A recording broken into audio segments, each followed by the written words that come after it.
ندوزو على بركه الله المقادير اللي غادي نحتاجو في هاد البسيطلات ديالنا ديال اليوم. دونك اول حاجه هي ورقه البسطيله، يعني دابا نحط لكم فيديو خاص بطريقه التحضير ديالها في البيت. انا اليوم استعملتها مشريه، يعني عندي واحد نص كيلو ديال الورقه. المهم سواء غادي نستعملو كامل ولا غادي يشيط منه واحد شويه على حسب المقادير اللي عندي. واحد تقريبا ربعه ديال الكفته، بصله كبيره مشلضه كيف ما تشوفوا، تكون هكا مشلضه رقيقه، دوزوها في الاشواط من الاحسن. غادي نحتاج النصف ديال هاد الشعريه الصينيه، غنحتاجو الصوجه كما تشوفوا، غادي نحتاجو هاد التشكيله ديال الزيتون مقطع، فليفله صغيره، بابريكا حمراء وصفراء خلطه، يعني وحده صغيره صفراء وحده صغيره حمراء، واحد طريف صغير قطعته المهم ديال الحامض مصير حتى هو كيجي رائع في هاد البسيطلات ديالنا. دونك هاد المكونات اللي كتشوفوا انا غندوزهم في الاشواط باش غيوليو رقاق. ملي كتكون كتاكل ما كتحسش بداك الشيء، يعني بداك المكونات ديال الفلفل غلاظ وداك الشيء، تندوزوهم في الاشواط من الاحسن. شويه ديال المعدنوس كيف ما تشوفوا حتى هو مقطع رقيق. بالنسبه للعطريه دونك غادي نحتاج شويه ديال التحميره، قبيصه صغيره ديال الابزار، شويه ديال الكمون، واحد نصيص ديال الضامه ديال البقري. انا كنستعمل الضامه ديال البقري. دونك في هذه الخلطه ما غاديش نحتاج كاع انا الملحه، ما نديرش الملحه، لان الا درتي الملحه راك عارفه الصوجات ديجا مالحه، الحامض حتى هو. دونك من الاحسن ما نديروهاش، ولا او ميم طون الا كان شي وليد صغير ولا كنشوف شهر رمضان عطاوه يذوق بالنسبه للملحه واش هي هذيك. كاين هنا شويه ديال الزبده باش غادي ندهنوا داك الورقه ديالنا ملي غادي نجيو نجمعوها، غادي كندوبها حتى هي. دونك بقاو معايا، انا غادي ندوز في الاشواط هاد المكونات ديالي، هاد الفليفله وهاد الزيتون وداكشي، ونرجع لكم. دونك بعد ما طحنا داك المكونات، داك الفليفله وداك الزيتون وداك الحامض على هاد الشكل كما تشوفوا، دونك كيبقاو شويه باينين، يعني ما تيجيوش مدعوقين بزاف. كندوزو الان باش نحضروا الحشوه ديالنا اللي درنا. دونك المقله ديالنا درنا فيها واحد شويه ديال الزيت الروميه على هذا الشكل. غادي نديروا اول حاجه البصله، لان البصله طيح.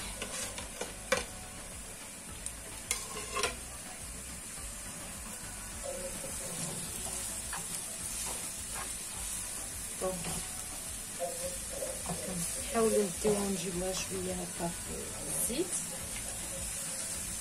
يا القشيره حياتها. ديجا ملي كتكون هكا مقطعه رقيقه راه ما تتشدش الطياب بزاف، ماشي بحال فاش كنقطعوها بيدينا.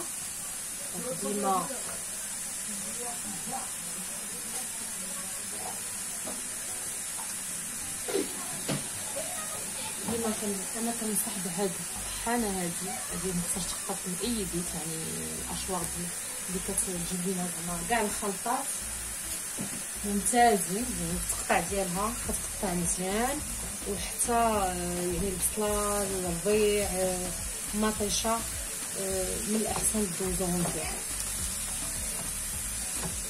دابا راه كاع متوفره في كاع المتاجر كما كتعرفوا، حتى الثمن ديالها ما بقاش غاليه البنات، وليت كتوفر عليكم داك التعب ديال التقطاع باش تبقاو تقطعوا. الاحسن تستعملوها. بقاو تنخلطوا على هذا الشكل كما تشوفوا، عافيه متوسطه.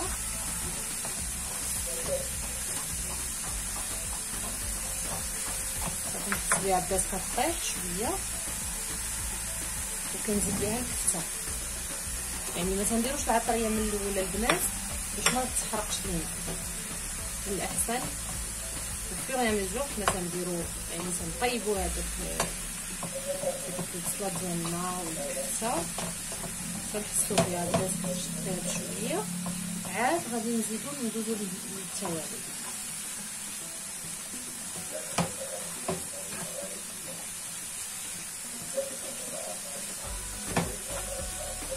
دابا ممكن نزيد داك التوابل اللي شفت الفلفل داك التحماره وشويه د البزار، نصيص غير ديال الطما ديال البقري وشويه ديال الكرام.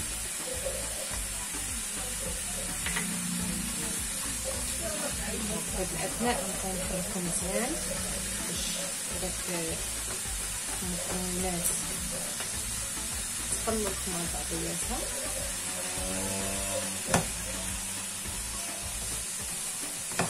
من الاحسن داك الضامه حكوها لعندكم حكاكه بحال هادي صغيره،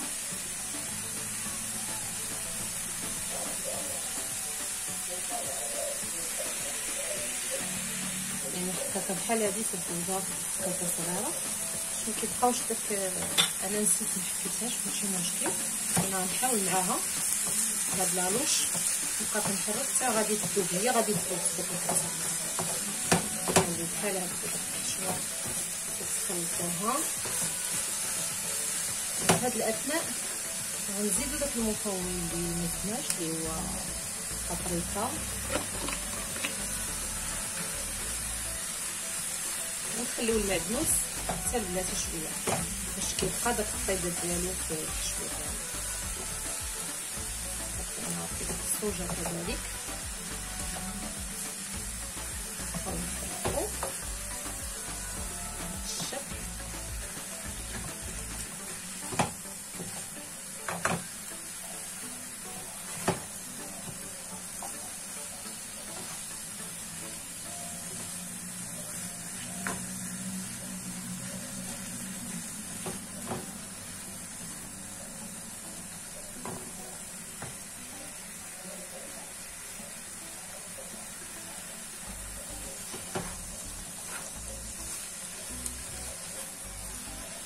تستقطب معنا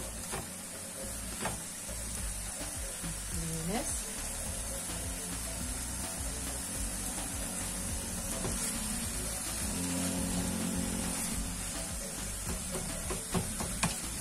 يعني البنات هاد الحشوه كتجي رائعه بهاد المكونات، وشوفوا فاش كنحاولوا نقطعوا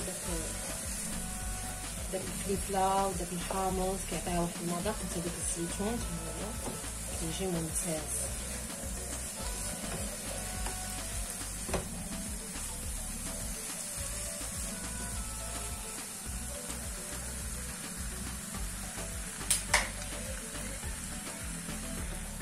بعد ما طابت لينا الحشوه ديالنا كنزيدو داك النص ديال الشعريه داك المقدار اللي كنبغيو، يعني تقريبا واحد الخنيشه صغيره البنات هي اللي غادي تكفيكم.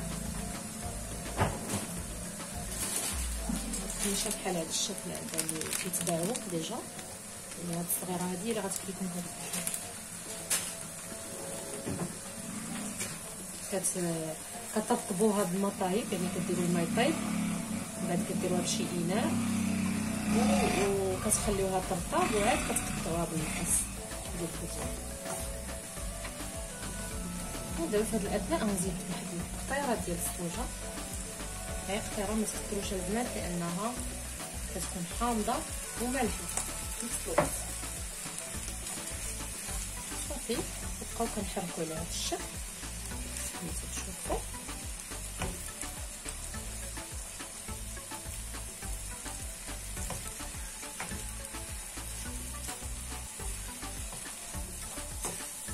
نزيد داك المعدنوس ديالنا في الاخير باش كتبقى داك الطيبه ديالو في الحشو.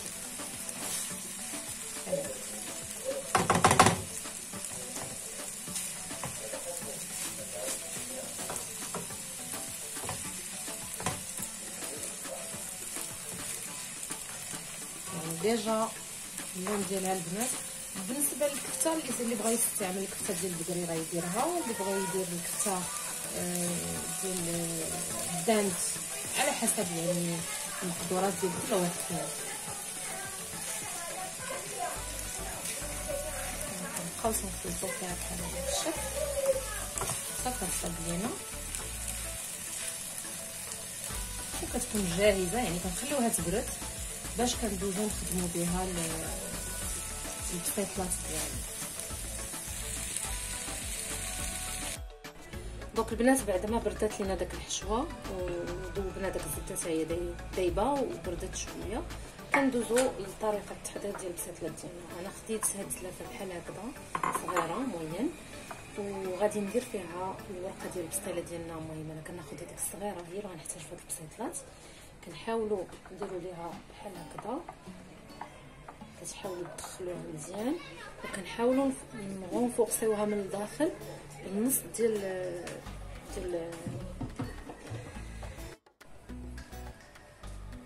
دونك كيف ما قلنا كنحاولوا نغونفورسيوها بالنص ديال ورقه البسطيله بحال هكذا، تنديروها في القلب ديالها باش ما كتقطعش لينا داك البسطيله. تنديروها بحال هكذا كتكون من الداخل مغونفورسيه مزيان. صافي كندوزو ندهنوها بواحد شويه ديال الزبده، ما ديروش ليها بزاف. ديما هذيك البلاصه اللي هي مدهونه بالزيت كتكون على برا، وتنحاولوا نديرو فيها الحشوه ديالها على هذا الشكل.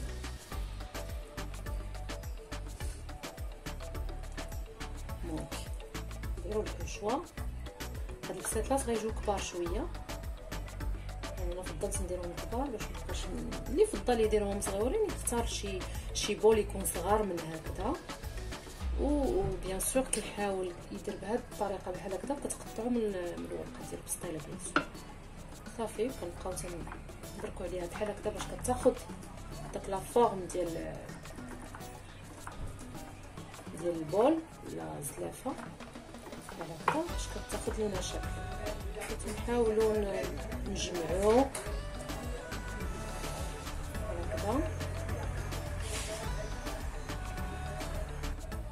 وكيف ما كتشوفوا كتجي على هذا الشكل، يعني كتاخذ لينا الشكل ديال الزلافه، كتجي رائعه.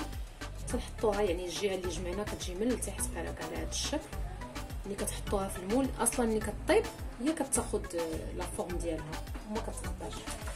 تنحاولوا نديروها هكا وندوزو لباقي البسيطلات ديالنا نكملهم ونرجع لكم. دونك بعد ما كملناهم كما تتشوفوا خوتي كيجيو على هذا الشكل، يعني كندهنوهم داك الزبده اللي ذوبناها ديجا، وتندخلوهم للفران يطيبوا. كما كتشوفوا خوتي بعد ما كيطيبوا البسيطلات ديالنا كيجيو على هذا الشكل. كنحاول نذوقهم ولا نزينوهم بالفرماج والحكوك، وكندير انا هذا اختياري شخصي، يعني فليفلات بحال هكا على هذا الشكل. علاش لا ما نسكروش على قبل التزيين. دونك كما تتشوفوا نتمنى هاد الوصفه ديال اليوم تكون نالت الاعجاب ديالكم وكانت خفيفه وظريفه على قلبكم. ما تبخلوش عليا بالتعاليق ديالكم والاشتراكات ديالكم باش يوصلكم ديما الجديد ديال مطبخ نورة 2021. ودمتم في رعايه الله، الى اللقاء في حلقه قادمه ان شاء الله.